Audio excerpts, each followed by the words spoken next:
Hey, what is up, players? It's Warboss. Stay up in this mug. I had recorded this video last night and was all set to upload it when I saw Warhammer Community had released new information today about the different vampiric bloodlines and dynasties, and so a lot of it just didn't make any sense anymore. So we're going to go back. We'll talk about that in itself later on, but today the video is going to focus on Radukar the Wolf, who, after a little tussle with some adventurers in Warhammer Quest Cursed City, is now Radukar the Beast. We're going to talk about his model and what I think about it. Hey, thanks so much for checking out this video, you guys. If you would like to support my channel through Patreon, I'm going to leave a link down below. Just want to say special thank you to Daniel Sprinkle, Scragfist, Pix, Dicey Guy, Play It Painted, and Logan Swanson.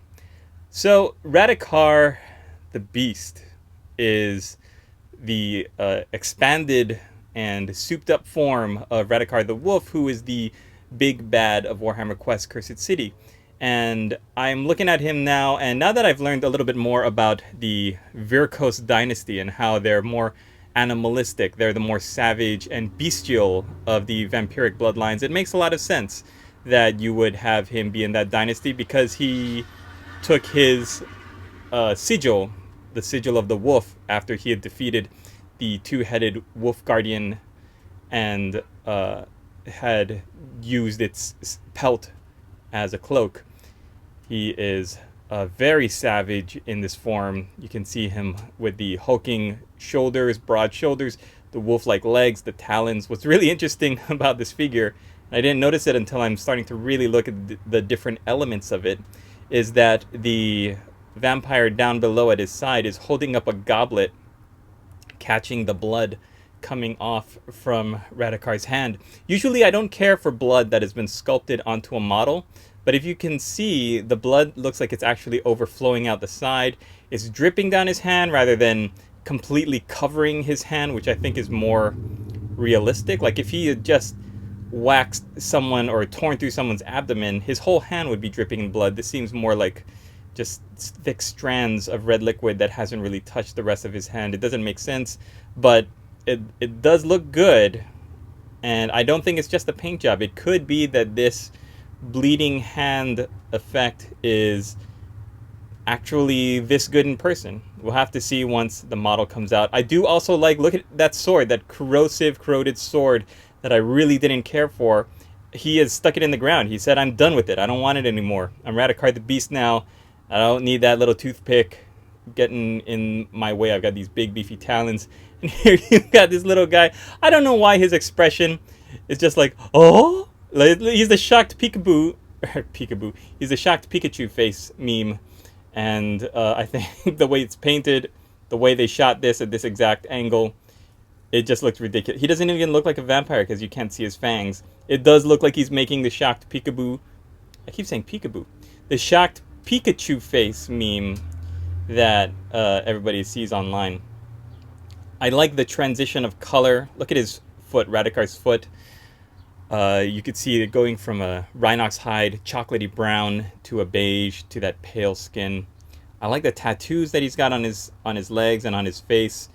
Everything about this model looks pretty good, and the base itself looks nice also. It doesn't look just like masonry. I've had people commenting that it looks like he's out in the forest, which is a different setting from the Warhammer Quest City of Ofenkarn. Everything about this model looks like he belongs at home in an Age of Sigmar army, especially one that is more savage and bestial in nature, that roams around the forests, and I just really like everything about it. This is one of the models in the upcoming Soulblight Gravelords range that I do think gets a thumbs up for concept, for execution. There's nothing really that I don't like about this model, which is so funny because I absolutely I was absolutely indifferent, which is even worse, towards the Radukar the Wolf model. Like from his hair to his beard, everything about him looks just so much more powerful.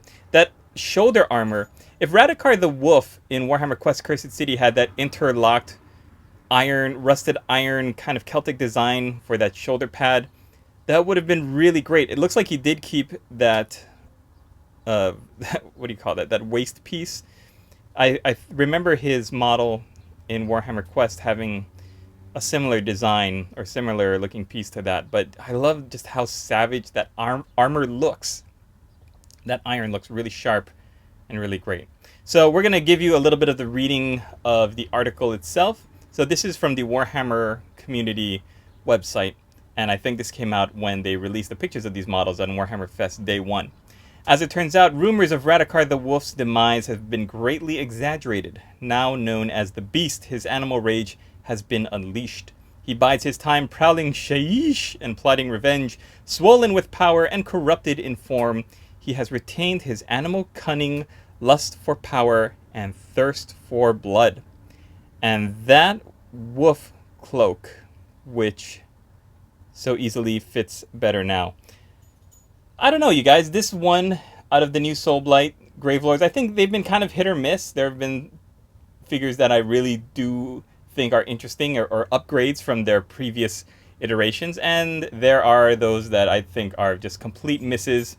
And I give them this. Games Workshop, they're swinging for the fences with these designs. They're really saying, let's do things that Vampire Counts players are not used to. Let's try to keep the same look with the armor, and let's just go off and let's branch out. They've kept the vampiric bloodlines fiction, how there are different bloodlines and dynasties, I guess, but now they're updating it to fit more of the Age of Sigmar lore, and they're doing new things with it. So we'll see. I'm tentatively optimistic, and models like this, Radukar the Wolf, are helping me to get over my fear of buying into the Soulblight Gravelords. What do you guys think? Some of you already are just going to be all in on this faction no matter what, and I'm interested to hear from you. But also leave me a comment if you are an old school Vampire Counts players, but you are maybe on my side of the fence where we're just peeking over. We're not sure if we want to jump the fence yet.